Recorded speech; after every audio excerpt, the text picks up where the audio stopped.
Digital bank প্রতিষ্ঠার জন্য আবেদনপত্র আহ্বান করেছে বাংলাদেশ ব্যাংক। চলতি বছরের 1 থেকে 30 সেপ্টেম্বর পর্যন্ত আবেদন করা যাবে বলে এক বিজ্ঞপ্তিতে জানিয়েছে কেন্দ্রীয় ব্যাংক। বিজ্ঞপ্তিতে বলা হয়, আবেদনকারীদের নির্ধারিত প্রস্তাবের সঙ্গে 5 লাখ টাকা অফেরতযোগ্য ফি জমা দিতে হবে। এ টাকা যেকোনো তফসিলি ব্যাংক থেকে ব্যাংক ড্রাফট বা পে অর্ডারের মাধ্যমে বাংলাদেশ ব্যাংকের অনুকূলে দিতে হবে। শর্ত পূরণ না করলে আবেদন বাতিল হবে। এছাড়া আবেদনপত্র সরাসরি জমা দেওয়ার পাশাপাশি ইমেইলের মাধ্যমেও সব নথি জমা দিতে হবে। বিস্তারিত নির্দেশনা বাংলাদেশ ব্যাংকের ওয়েবসাইটে প্রকাশ করা হয়েছে। বাংলাদেশ ব্যাংক মনে করে, ধারাবাহিক প্রযুক্তিগত উদ্ভাবনের ফলে বৈশ্বিক আর্থিক খাতের চিত্র বদলে গেছে। এই পরিবর্তনের চ্যালেঞ্জ বিবেচনা নিয়ে আর্থিক পণ্য ও সেবা প্রদানের আর্থিক কার্যকারিতা আনতে এবং আর্থিক ব্যবস্থার বিস্তৃত পরিসর তৈরি করতে কেন্দ্রীয় ব্যাংক অগ্রাধিকার দিচ্ছে।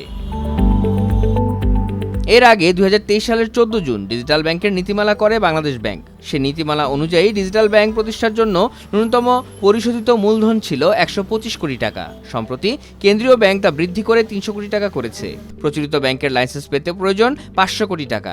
1991 সালের ব্যাংক কোম্পানি আইনের আওতায় ডিজিটাল ব্যাংকের লাইসেন্স দেওয়া হবে। পেমেন্ট সার্ভিস পরিচালিত হবে 2014 সালের Bangladesh payment and settlement system রেগুলেশনের অধীনে। বাংলাদেশ ব্যাংকের নীতিমালা অনুযায়ী ডিজিটাল ব্যাংক পরিচালনার জন্য প্রধান কার্যালয় থাকবে।